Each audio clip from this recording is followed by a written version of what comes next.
अब हम आपसे यही सवाल पूछेंगे कि आप मूर्ति चुनिएगा या आप राष्ट्रपति चुनिएगा, तो आप क्या जवाब दोगे? आप तो यही बोलिएगा ना कि मूर्ति नहीं चुनेंगे, राष्ट्रपति चुनेंगे। जब प्रतिभा पाटिल जी को प्रथम राष्ट्रपति महिला जब बनाया जा रहा था, हम लोगों ने बनाया, तब भाजपा के लोगों ने विरोध क्यों किया?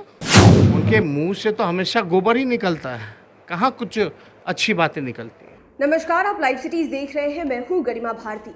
राष्ट्रपति चुनाव के लिए आज मतदान हो रहे हैं। लगभग सभी जनप्रतिनिधि अपने मताधिकार का प्रयोग कर रहे हैं। इसी कड़ी में बिहार में भी वोटिंग हो रही है और नेता प्रतिपक्ष तेजस्वी यादव ने भी अपने मताधिकार का प्रयोग किया है राष्ट्रपति चुनाव के लिए। आप तस्वीरों में देख सकते हैं कि नेता प्रतिपक्ष तेजस्वी यादव ने वोटिंग की है। इसके बाद उन्होंने हमारे सहयोगी आलोक से बातचीत करते हुए क्या कुछ कहा है राष्ट्रपति चुनाव के मद्देनजर, आप सुनिए।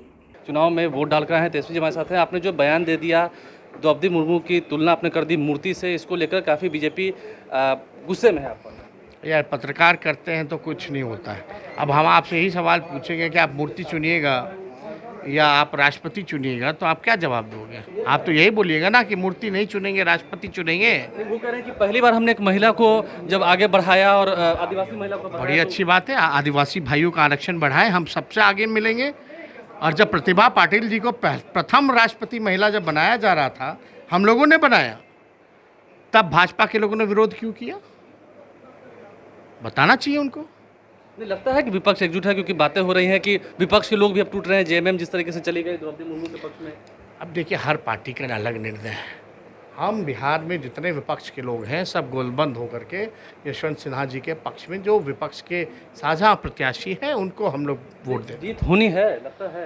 देखिए, हार जीत नहीं, लेकिन इतिहास जब देखा जाएगा कि जब देश का संविधान के साथ छेड़छाड़ किया जा रहा था, लोकतंत्र खतरे में था, जब गरीबों के साथ, जनता के साथ ठग हो रहा था, तो आप किसका साथ दे रहे थे? तो इतिहास में हम लोगों का नाम आएगा कि हम लोग संविधान बचाने में थे, लोकतंत्र बचाने में थे, जनता के साथ खड़े थे, और भाजपा वाले लोग तोड़ने में। अंतिम सवाल, वो अभी से ही कह रहे हैं कि 2024 में 400 प्लस होने वाला है। विपक्ष घबरा गया।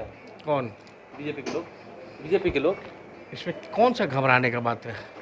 तो अभी भी जो राष्ट्रपति हैं वो तो एनडीए के ही है ना। 2024 में कह रहे हैं, एनडीए के ही प्रत्याशी थे ना जो अभी मौजूदा है। तो हम लोग तो ठीक ठाक ही थे। अब कौन सा अलग से काम हो जाएगा? घबराहट की बात नहीं है। हम लोग चाहते हैं कि जो संविधान का जो ढांचा है, जो लोकतंत्र है, उसको हम लोग बरकरार रखें।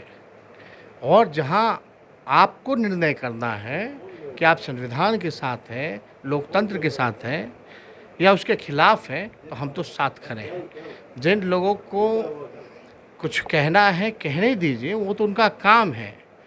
उनके मुंह से तो हमेशा गोबर ही निकलता है, कहाँ कुछ अच्छी बातें निकलती हैं। तो आपने तेजस्वी यादव को सुना। उन्होंने कहा है कि पूरा विपक्ष एक साथ गोलबंद है।